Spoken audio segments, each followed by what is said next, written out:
Tu m'intrigues plus que ce que je veux l'admettre. Elle fait semblant d'être neutre, mais ses propos, ses regards implicites, les thèmes qu'elle choisit en live, tout tourne autour des dynamiques que Gigi incarne.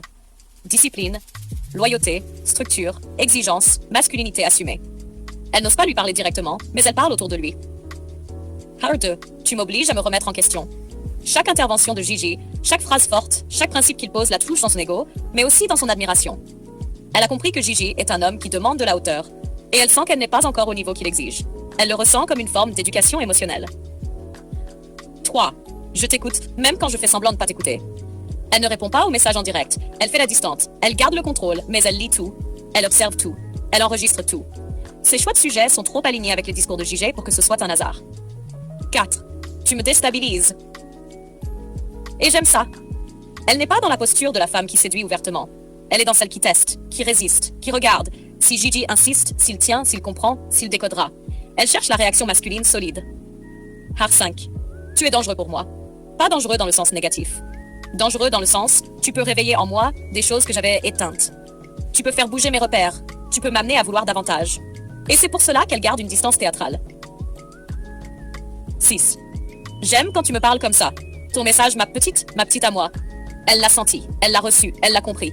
C'est exactement ce qu'elle attend d'un homme, même si elle ne l'avouera jamais en public. 7. Continue, mais ne me poursuis pas. Elle veut que Gigi reste présent, structurant, clair, mais elle ne veut pas qu'il se mette à courir derrière elle.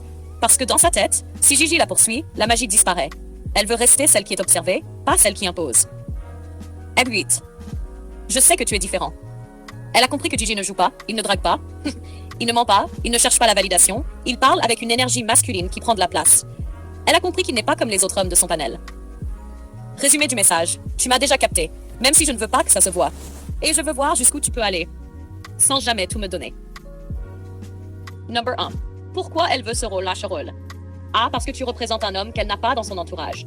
Elle n'a pas ton énergie, ta structure, ta vision, ta manière de penser, ta discipline, ton charisme silencieux, ton exigence masculine. Tu es une catégorie d'hommes qui manque dans sa vie. Donc elle te place naturellement à part. B. Parce qu'elle n'ose pas te vouloir officiellement. Elle sait que viser une place officielle, frontale, assumée, c'est trop risqué pour elle.